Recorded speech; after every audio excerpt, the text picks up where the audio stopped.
Hi friends, welcome back to my channel. ಇವತ್ತು ಚಿಕ್ಕಡೆಕಾಯಿ ಪಲ್ಯ ಮತ್ತು ಚಪಾತಿ ಮಾಡ್ತಾಯಿದ್ದೆ. ಹಂಗೆ ರೆಸಿಪಿ ಶೇರ್ ಮಾಡ್ಕೊಳ್ಳೋಣ ಅಂತ ಹೇಳ್ಬಿಟ್ಟು ಇಲ್ಲಿ ಶೂಟ್ ಮಾಡ್ಕೊತಾ ಇದ್ದೀನಿ.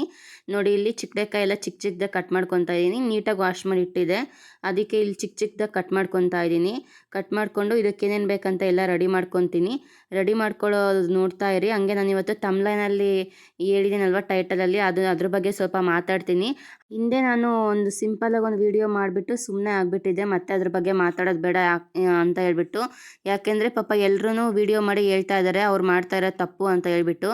ಆದರೂ ಅವರು ತಿದ್ಕೊಂಡೇ ಇನ್ನೂ ಮುಂದುವರಿಸ್ತಾ ಇದ್ದಾರೆ. ಹಂಗಾಗಿ ಇವಾಗ ಇನ್ನೊಂದು ಸಲ ಮಾತಾಡೋಣ ಅಂತ ಹೇಳ್ಬಿಟ್ಟು ಬಂದಿದ್ದೀನಿ. ಒಂದು ಸೀರೆಯಿಂದ ಜಗಳ ಸ್ಟಾರ್ಟ್ ಆಗಿದ್ದು ಇದು. ಸೀರೆ ಬಗ್ಗೆ ಆಯಿತು, ಮತ್ತು ಅವ್ರ ಫ್ಯಾಮಿಲಿ ಬಗ್ಗೆ, ಮಕ್ಕಳ ಬಗ್ಗೆ ಆಯಿತು, ಭಾಷೆ ಬಗ್ಗೆ ಆಯಿತು, ಮತ್ತು ಅವ್ರು ಹಾಕ್ಕೊಳ್ಳೋ ಬಟ್ಟೆ ಬಗ್ಗೆ ಎಲ್ಲ ಚೀಪಾಗಿ ಮಾತಾಡಿದ್ದಾಯಿತು. ಮತ್ತು ಚಿಕ್ಕ ಚಿಕ್ಕ ಯೂಟ್ಯೂಬರ್ಸ್ ಅಂತ ಎಲ್ಲ ಚೀಪಾಗಿ ಮಾತಾಡಿದ್ದಾಯಿತು. ಇವಾಗ ಹೇಳ್ತಾ ಇದ್ದಾರೆ, ಚಿಕ್ಕ ಚಿಕ್ಕ ಯೂಟ್ಯೂಬರೆಲ್ಲ ಬೊಗಳ್ತಾ ಇರಲಿ, ನಾನು ಬೆಳೀತಾ ಇರ್ತೀನಿ, ಅವ್ರು ಬೇಳೆ ಬೇಯಿಸ್ಕೊತಾರೆ ಅಂತ ಹೇಳ್ತಾ ಇದ್ದಾರೆ. ಯಾರು ಬೇಳೆನೂ ಇಲ್ಲಿ ಯಾರು ಬೇಯಿಸ್ಕೊಡೋದಿಲ್ಲ. ಅವ್ರು ಮಾಡಿದ ತಪ್ಪು ಅಂತ ಎಲ್ಲರೂ ಹೇಳಿದ್ರಲ್ವ. ಎಲ್ಲರೂ ಹೇಳಿದ್ರೆ ತಿದ್ಕೊಂಡು ಒಂದು ಸಾರಿ ಕೇಳ್ತಾಳೆ ಅನ್ನೋದೊಂದು ಎಕ್ಸ್ಪೆಕ್ಟ್ ಮಾಡಿಬಿಟ್ಟು ಎಲ್ಲರೂ ಪಾಪ ವಿಡಿಯೋ ಮಾಡಿ, ನೀವು ಮಾಡಿದ್ದು ಸರಿಯಲ್ಲ, ಹಿಂಗೆ ಮಾಡೋ ತಪ್ಪು, ಪಾಪ ಅವ್ರಿಗೆ ಒಂದು ಸಾರಿ ಕೇಳಿಬಿಡಿ ಅಂತ ಹೇಳಿದ್ರು. ಅದು ಅವ್ರು ಕೇಳಲಿಲ್ಲ. ಅದು ಅವ್ರ ಸಣ್ಣತನ ತೋರಿಸುತ್ತೆ. ಏನು ಮಾಡೋಕ್ಕಾಗಲ್ಲ ಅಂತ ಹೇಳ್ಬಿಟ್ಟು ಸುಮ್ಮನೆ ಆಗಿದ್ರು. ಆದರೆ ಈ ಚಿಕ್ಕ ಚಿಕ್ಕ ಯೂಟ್ಯೂಬರೆಲ್ಲ ಬೊಗಳ್ತಾ ಇರಲಿ, ನಾನು ಹಿಂಗೆ ಬೆಳೀತಾ ಇರ್ತೀನಿ, ನಾನು ಬೆಳೆದ್ರೆ ಯಾರೂ ಸಹಿಸೋದಿಲ್ಲ ಅಂತ ಎಲ್ಲ ಮಾತಾಡೋದೆಲ್ಲ ಸರಿಯಲ್ಲ. ಯಾಕಂದರೆ ಇಲ್ಲಿ ಅವ್ರು ಬೆಳೀತಾ ಇದ್ದಾರೆ ಅಂತ ಹೊಟ್ಟೆ ಉರಿ ಪಟ್ಕೊಳ್ಳೋಕೆ ನಾವೇನು ಅವ್ರ ಸಂಬಂಧಿಕರಲ್ಲ, ಯಾರೂ ಅಲ್ಲ. ಚಿಕ್ಕ ಚಿಕ್ಕ ಯೂಟ್ಯೂಬರ್ ಅಂದರೆ ಎಲ್ರಿಗೂ ಬರುತ್ತೆ ಇದು. ಹಂಗಾಗಿ ಇಲ್ಲಿ ಹೇಳ್ತಾ ಇದ್ದೀನಿ. ಅವ್ರನ್ನ ನೋಡಿ ಯಾಕೆ ಅಸಹ್ಯ ಪಟ್ಕೊಬೇಕು ಹೇಳಿ. ಯಾಕಂದರೆ ಅವರು ತುಂಬಾ ಕಷ್ಟಪಟ್ಟು ಬಿಸ್ನೆಸ್ ಎಲ್ಲ ಮಾಡಿಕೊಂಡು ಬಿಸ್ನೆಸ್ ಮಾಡ್ತಾರೆ. ಮತ್ತು ಚಿಕ್ಕ ಮಕ್ಕಳನ್ನ ಇಟ್ಕೊಂಡು ಮನೆ ಮೇಂಟೈನ್ ಮಾಡಿಕೊಂಡು ಯೂಟ್ಯೂಬ್ ಎಲ್ಲ ಮಾಡಿಕೊಂಡು ಬಿಸ್ನೆಸ್ ಮಾಡೋದು ಅಷ್ಟು ಈಸಿ ಅಲ್ಲ. ಯಾಕಂದರೆ ನಮ್ಮ ಮನೇಲೂ ಚಿಕ್ಕ ಮಕ್ಕಳಿದ್ದಾರಲ್ವ, ಹಂಗಾಗಿ ಹೇಳ್ತಾ ಇದ್ದೀನಿ. ನೋಡಿ, ಅವರು ಇಷ್ಟೆಲ್ಲ ಮಾಡ್ತಾ ಇದ್ದಾರೆ ಅಂದರೆ ಅದು ನೋಡಿ ನಾವು ಈ ಥರ ಮಾಡಬೇಕಪ್ಪ ಅಂತ ಅನಿಸುತ್ತೆ. ಆದರೆ ಈ ಥರ ಎಲ್ಲ ಮಾತಾಡೋದು ನೋಡಿದ್ರೆ ತುಂಬಾ ಬೇಜಾರಾಗುತ್ತೆ. ಅವ್ರು ಈ ಥರ ಮಾತಾಡೋದೆಲ್ಲ ಸರಿಯಲ್ಲ ಅಂತ ಅನಿಸುತ್ತೆ. ಈ ವಿಷಯ ಇಲ್ಲಿಗೆ ಬಿಡೋಣ ಅಂತ ಹೇಳ್ಬಿಟ್ಟು ತುಂಬ ಜನ ಒಂದೆರಡು ವಿಡಿಯೋ ಮಾಡಿ ಸುಮ್ಮನೆ ಆದರು. ಆದರೆ ಮತ್ತೆ ಕೆಣಕ್ತಾನೆ ಇದ್ದಾರೆ. ಹಂಗಾಗಿ ಎಲ್ಲರೂ ಮತ್ತೆ ವಿಡಿಯೋ ಮಾಡಿ ಹೇಳ್ತಾ ಇದ್ದಾರೆ. ಆದರೂ ಅದು ಅವ್ರು ಅರ್ಥ ಮಾಡ್ಕೊತಾ ಇಲ್ಲ. ಏನು ಮಾಡೋಕ್ಕಾಗಲ್ಲ, ಅದು ಅವ್ರ ಸಣ್ಣತನ ತೋರಿಸುತ್ತೆ ಅಷ್ಟೇನೆ.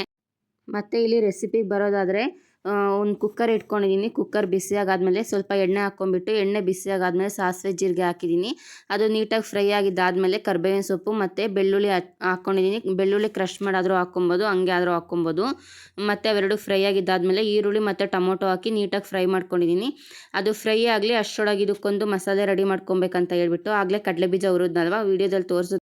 ಆ ಕಡಲೆ ಬೀಜನ ಸಿಪ್ಪೆ ಸಮೇತ ಕಡಲೆ ಬೀಜ ಮತ್ತು ಒಂದೆರಡು ಒಣಮೆಣ್ಸಿನ್ಕಾಯಿ ಮತ್ತು ಈ ಟೈಮಲ್ಲಿ ಬೇಕಾದ್ರೆ ಬೆಳ್ಳುಳ್ಳಿ ಸೇರಿಸ್ಕೊಬೋದು, ಒಗ್ಗರಣೆಗೆ ಹಾಕಿಲ್ಲ ಅಂತ ಹೇಳಿದ್ರೆ. ಅವು ಮೂರು ಹಾಕ್ಬಿಟ್ಟು ನೀಟಾಗಿ ಹಿಂಗೆ ತರಿಯಾಗಿ ರುಬ್ಕೊಂಬರ್ಬೇಕು.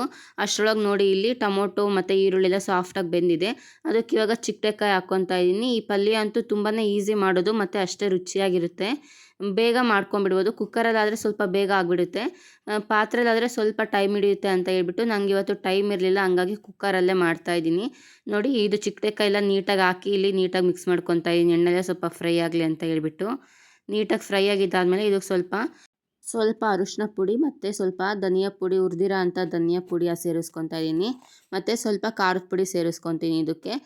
ಆಲ್ರೆಡಿ ಕಡಲೆಬೀಜ ಮಿಕ್ಸಿ ಮಾಡ್ಕೊಳ್ಳುವಾಗ ಒಣಮೆಣ್ಸಿನ್ಕಾಯಿ ಹಾಕ್ಕೊಂಡಿರ್ತೀವಲ್ವ, ಸ್ವಲ್ಪ ನೋಡಿಕೊಂಡು ಟೇಸ್ಟಿಗೆ ಎಷ್ಟು ಬೇಕೋ ಅಷ್ಟು ಸ್ವಲ್ಪನೇ ಖಾರದ ಪುಡಿ ಸೇರಿಸ್ಕೊಬೇಕು. ನೋಡಿ, ನಾನು ಸ್ವಲ್ಪ ಖಾರದ ಪುಡಿ ಸೇರಿಸ್ಕೊತಾ ಇದ್ದೀನಿ. ಸೇರಿಸ್ಕೊಂಬಿಟ್ಟು ನೀಟಾಗಿ ಮಿಕ್ಸ್ ಮಾಡ್ಕೊತಾ ಇದ್ದೀನಿ. ಈ ಪಲ್ಯ ತುಂಬಾ ಈಸಿ ಮಾಡ್ಕೊಳ್ಳೋದು ಮತ್ತು ಅಷ್ಟೇ ಟೇಸ್ಟಿಯಾಗಿರುತ್ತೆ.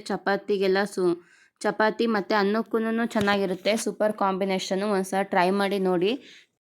ತುಂಬ ಈಸಿಯಾಗಿ ಬೇಗ ಮಾಡ್ಕೊಂಬಿಡ್ಬೋದು. ನೋಡಿ, ಇವಾಗ ನೀಟಾಗಿ ಮಿಕ್ಸ್ ಮಾಡ್ಕೊಂಡಿದ್ದಾದಮೇಲೆ ಸ್ವಲ್ಪ ನೀರು ಸೇರಿಸ್ಕೊತಾ ಇದ್ದೀನಿ. ಸೀದೋಗಿರೋ ಥರ ಆಗಬಾರ್ದು ಅಂತ ಹೇಳ್ಬಿಟ್ಟು ಸ್ವಲ್ಪ ನೀರು ಸೇರಿಸ್ಕೊಂಡು ಇವಾಗ ರುಚಿಗೆ ಎಷ್ಟು ಬೇಕೋ ಅಷ್ಟು ಉಪ್ಪು ಸೇರಿಸ್ಕೊತಾ ಇದ್ದೀನಿ. ನೆಕ್ಸ್ಟ್ ಇವಾಗ ಆವಾಗಲೇ ಕಡಲೆಬೀಜ ಮಿಕ್ಸಿ ಮಾಡಿ ಇಟ್ಕೊಂಡಿದ್ನಲ್ವ, ಆ ಕಡಲೆಬೀಜ ಪುಡಿ ಸೇರಿಸ್ಕೊತಾ ಇದ್ದೀನಿ. ಈ ಪಲ್ಯಕ್ಕೆ ಈ ಥರ ಕಡಲೆಬೀಜ ಪುಡಿನೇ ತುಂಬಾ ರುಚಿ ಕೊಡೋದು. ಈ ಥರ ಕಡಲೆಬೀಜ ಪುಡಿ ಮತ್ತು ಈ ಥರ ಫ್ರೆಶ್ ತೆಂಗಿನಕಾಯಿ ಎಲ್ಲ ಹಾಕೋದ್ರಿಂದ ತುಂಬಾ ರುಚಿಯಾಗಿ ಬರುತ್ತೆ. ನೋಡಿ, ತೆಂಗಿನಕಾಯಿ ಹಾಕ್ಬಿಟ್ಟು ನೀಟಾಗಿ ಮಿಕ್ಸ್ ಮಾಡ್ಕೊತಾ ಇದ್ದೀನಿ. ಮಿಕ್ಸ್ ಮಾಡ್ಕೊಂಬಿಟ್ಟು ಇದು ರುಚಿಯೆಲ್ಲ ಕರೆಕ್ಟಾಗಿದೆಯಾ ಅಂತ ನೋಡ್ಕೊಂಬಿಟ್ಟು ಒಂದು ಕುಕ್ಕರ್ ಲಿಡ್ಡು ಕ್ಲೋಸ್ ಮಾಡಿ ಜಸ್ಟ್ ಒಂದು ವಿಸಲ್ ಕೂಗಿಸ್ಕೊಂಡ್ರೆ ಆಯಿತು.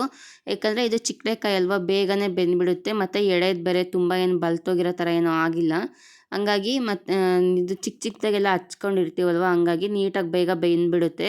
ಒಂದು ವಿಜಲ್ ಕೂಗಿಸ್ಕೊಂಡ್ರೆ ಸಾಕು. ನೋಡಿ, ಇಲ್ಲಿ ನಾನು ಇನ್ನೊಂದು ಸ್ವಲ್ಪ ನೀರು ಹಾಕ್ಕೊಂಬಿಟ್ಟು ಗ್ರೇವಿ ಕನ್ಸಿಸ್ಟೆನ್ಸಿ ಮಾಡ್ಕೊತಾ ಇದ್ದೀನಿ. ನಾನು ಅನ್ನಕ್ಕೂ ಬೇಕಾಗುತ್ತೆ ಅಂತ ಹೇಳ್ಬಿಟ್ಟು ಅದಕ್ಕೋಸ್ಕರ ಸ್ವಲ್ಪ ನೀರು ಹಾಕ್ಬಿಟ್ಟು ಕುಕ್ಕರ್ ಲಿಡ್ಡು ಕ್ಲೋಸ್ ಮಾಡಿ ಒಂದು ವಿಜಲ್ ಕೂಗಿಸ್ಕೊಂಡಿದ್ದೀನಿ. ನೋಡ್ತಾ ಇರ್ಬೋದು ತಣ್ಣಗಾಗಿದೆ. ಓಪನ್ ಮಾಡಿ ತೋರಿಸ್ತಾ ಇದೀನಿ. ಎಷ್ಟು ಚೆನ್ನಾಗಿ ಪಲ್ಯ ರೆಡಿ ಆಗಿದೆ ಅಂತ ಹೇಳ್ಬಿಟ್ಟು ಒಂದ್ಸಲ ಟ್ರೈ ಮಾಡಿ ನೋಡಿ, ತುಂಬಾನೇ ರುಚಿಯಾಗಿ ಬರುತ್ತೆ.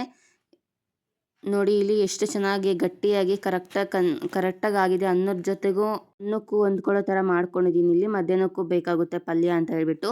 ಈ ಪಲ್ಯ ರೆಡಿ ಮಾಡ್ಕೊಳ್ಳೋ ಅಷ್ಟರೊಳಗೆ ಸೈಡಲ್ಲಿ ಚಪಾತಿನೂ ಮಾಡ್ಕೊಂಡ್ಬಿಟ್ಟು ನೀಟಾಗಿ ಬೇಯಿಸ್ಕೊಂಡಿದ್ದೆ. ಈ ರೆಸಿಪಿ ಹೆಂಗನ್ನಿಸ್ತು ಅಂತ ನನಗೆ ಕಮೆಂಟ್ ಮಾಡಿ ತಿಳಿಸಿ. ಈ ವಿಡಿಯೋ ಇಷ್ಟ ಆಗಿದ್ರೆ ಪ್ಲೀಸ್ ಒಂದು ಲೈಕ್ ಮಾಡಿ, ಶೇರ್ ಮಾಡಿ, ಕಮೆಂಟ್ ಮಾಡಿ. ಇನ್ನು ಯಾರು ನನ್ನ ಚಾನಲ್ ಸಬ್ಸ್ಕ್ರೈಬ್ ಮಾಡ್ಕೊಂಡೆ ನೋಡ್ತಾ ಇದ್ರೋ ಪ್ಲೀಸ್ ಸಬ್ಸ್ಕ್ರೈಬ್ ಮಾಡ್ಕೊಂಡು ನೋಡಿ, ನನಗೂ ಸಪೋರ್ಟ್ ಮಾಡಿ.